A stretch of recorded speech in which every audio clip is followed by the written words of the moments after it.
Hey guys, Stealth here. Wanted to show you this LTTB replay. This is one of the new scouts in World of Tanks. It's the tier 7 Russian scout leading up to the T-54 light.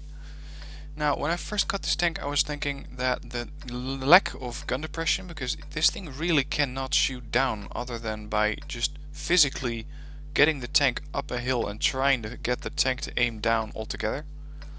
But it turned out that if you play smart with it, if you're clever about how you position the tank and where you want to go, you can actually do a ton of damage, as this replay will show you.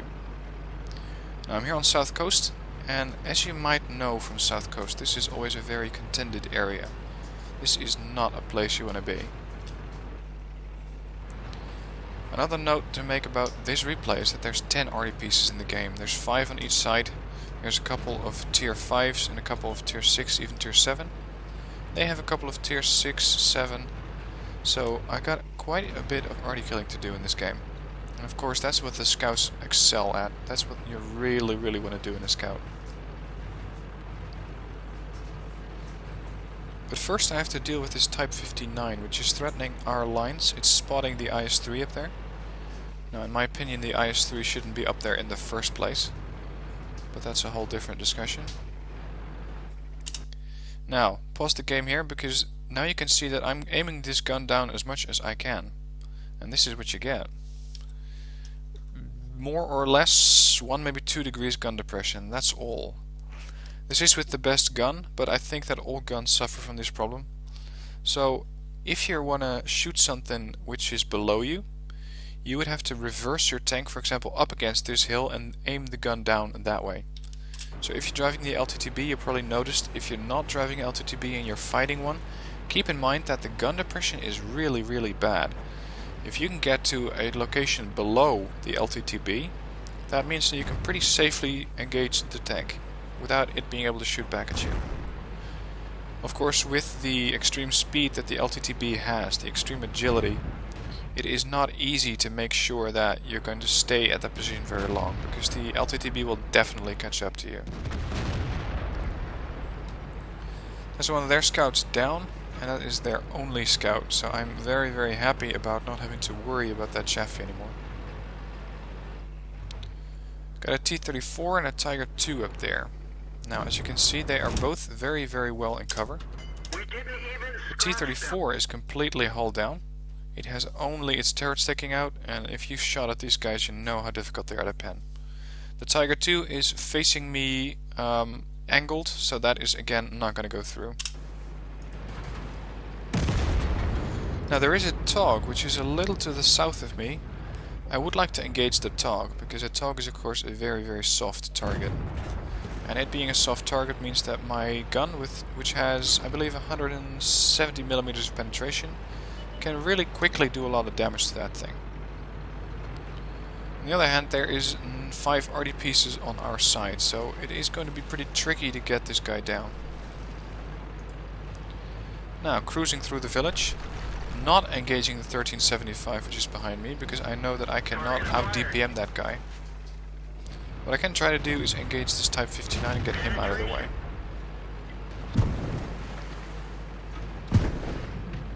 Shells landing all around.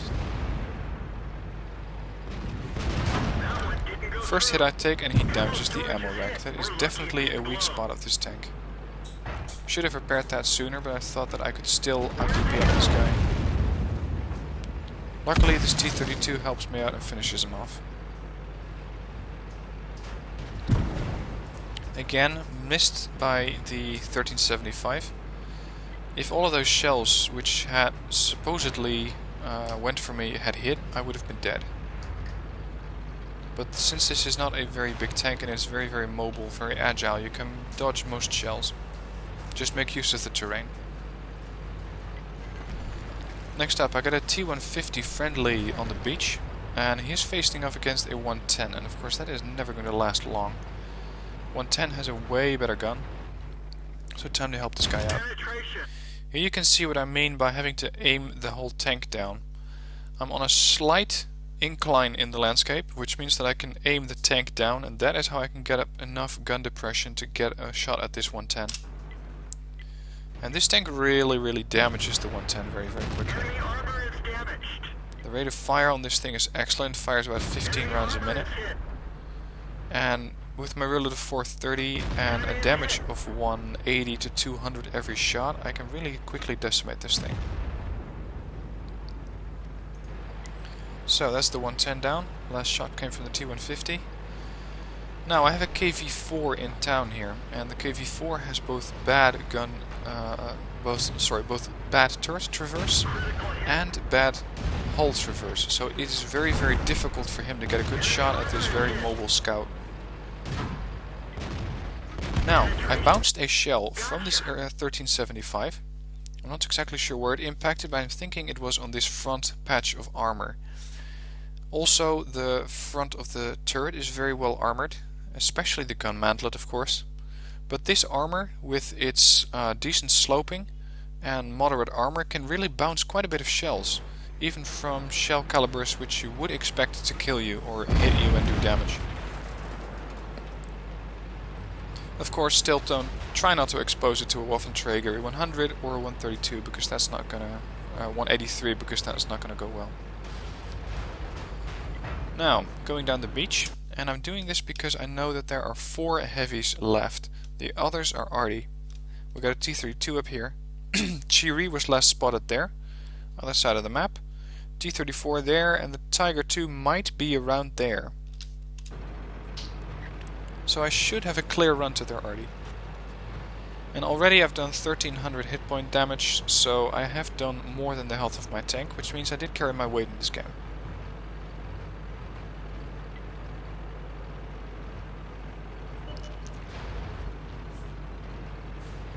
And here's the first victim.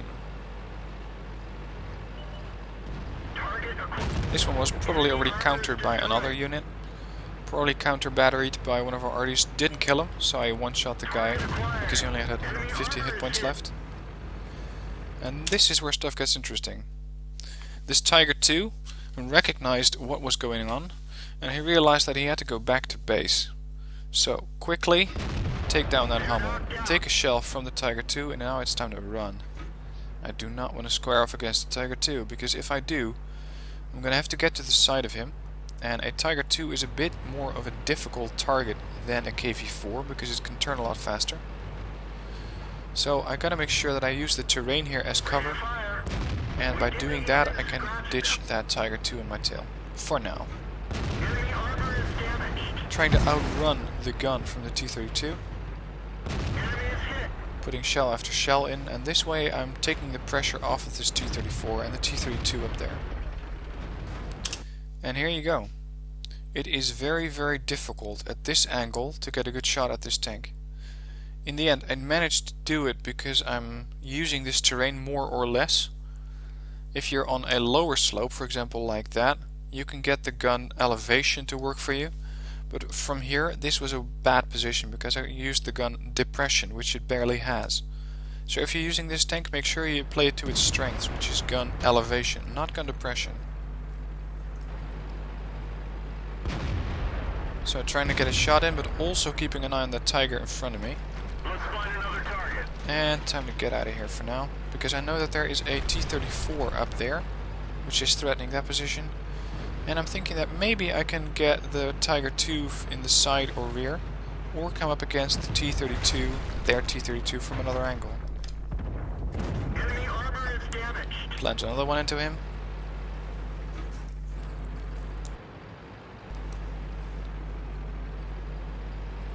Now I know that the T-32 is in a very, very threatening position, and by now they have 3 heavies left. We have 1. They have 2 arties and we have 3, so that means that I'm going to have to let arty do most of the work. I cannot do it because I don't have a lot of hit points. I'm pretty much a 2-shot for all of these super heavies, or all of these heavies. And they just killed the Tiger II, that one's down. So next up, move in to spot the T-32 again. Plant shot into him, race to dodge his shot. And again, he didn't die, unfortunately, but I'm keeping him in place. And just race around him, and that T-32 really did not have much of a chance. Now, base being captured.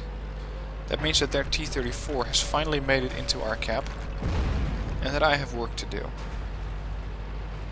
Our arty is relocating, the 2 arty pieces we have left, that is. And I know that this guy has 453 hit points, which means that he is something of a 2 or 3 shot for me. Probably more along the ranges of 3 or 4 than 2 actually.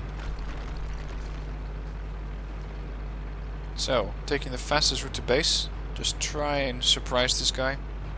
Because I'm thinking and hoping that he is now going for arty. He is following along this A line and going for the M12. He isn't, however. And now I know that there are 2 units in the base.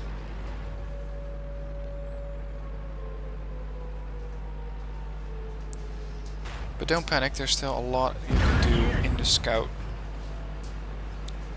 That Hummel shell, if that would have landed on top of me, that could have ended this game immediately.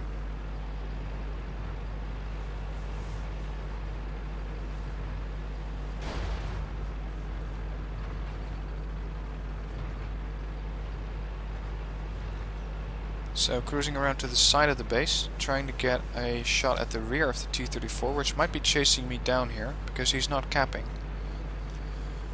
Same goes for that FE-304. I know that he is not capping, because the cap meter isn't starting. And there it is. Now he's starting to cap. There's the 304. I cannot get a shot. My arty can. And there you go. And now we're 13-13. Both have 2 tanks left. They got a heavy and an arty, I got a scout and an arty.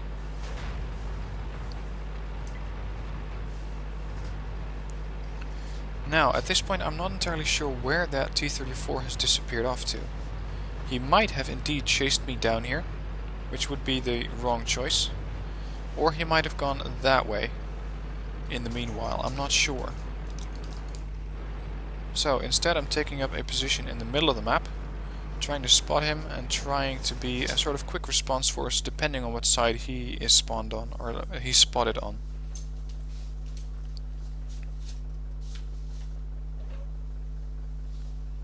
And since we still have 5 minutes left, I can go after the arty first and then go after that T-32, or sorry, T-34, the big one.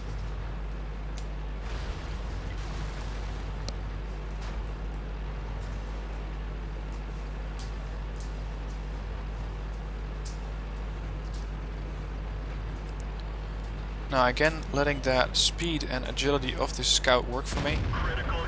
Unfortunately, I track the Hummel. I didn't actually kill him or hit him with any damage. So trying to run up this hill, get behind him, and of course that is when they start capping again. Now, this was not the best choice. I was running up to meet this Hummel, while I should and could have waited for arty. But the arty has a 30-second reload, that Hummel, and I'm trying to get to him in time. Instead, time to return to base because I have 75 seconds to reset that cap. It is gonna go fast. Spotted the Hummel again. At full speed. I managed to plant a shot in him. Not entirely sure how, because this gun isn't the most accurate to begin with. But somehow that shell found its mark. And I'm very, very happy that it did. It's gonna save me later on.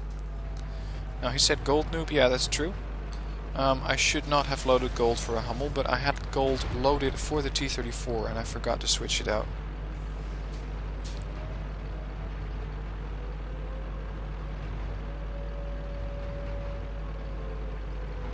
Now I'm thinking that the T-34 is expecting me to come down this road or come up this road right into the base. Instead, using the agility and speed of this tank, I'm trying to learn or trying to play this guy from the side so that I can get an unexpected shot into him. And there he is. And he is not facing, sorry, he is facing the right way. So he did expect me to come from that side. Plant a shot into him because it's a gold round. My tracks eat that shell from the T-34. But they did put me in a solid position. I cannot move. trying to get a shot through the corpse of the Artie. Cannot do it, and then I take out the 334. Up to 5 kills and 3.2 damage. Or 3.2k damage. And now we can start going for that Hummel. And this was really, for me, a blood-pumping game. It was really exciting. Try and stay alive, try and deal with all the threats, go after the Artie, go back. You've probably experienced those games before, where your heart is really pumping and where you're really excited and where you have to calm yourself down.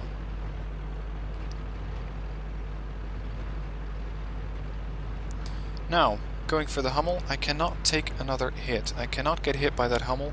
If I do, I'm gonna die. The same goes for the Hummel though. The Hummel has, I think, 120 hit points left, which is enough for me to take him out in one shot. So we're both one-shottable for each other. There's the Hummel. Take aim, fire, Hummel down. And that's the game. Did 3,381 damage, 6 kills. Let's have a look at the post-game stats. So here are the post-game stats, and as you can see, I got a ton of medals. I got my mastery badge, I got the arsonist because I put a tank on fire, I got the duelist, the bruiser. I'm not that good at medals really, so I'm not sure what most of these mean. I did get a top gun, I got high caliber I think, and defender, but I'm not really sure what that one is. 5,228 XP. Now keep in mind that is doubled, but that still means 2,600 XP. I did damage to a whole lot of vehicles and spotted some others, so I definitely did my damage worth. Now I ended up the first place in the team, quite unsurprising of course since all the damage I did. 1,743 XP, that is 1,000 more than the second player on my team, which was the T150. So I was very, very happy with the result. And finally, I did fired 32 shots, hit and penetrate 26 of those. Sorry, hit 26, penned 23. Almost 3,400 points of damage, which for a tank which has 950 hit points is quite a bit of damage. Because that's about 3.5 times the output of the health of your tank. So I was very happy.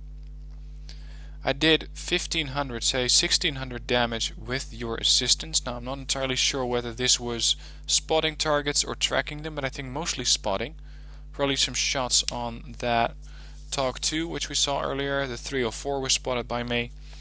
Stuff like that will really get you a bit of extra XP.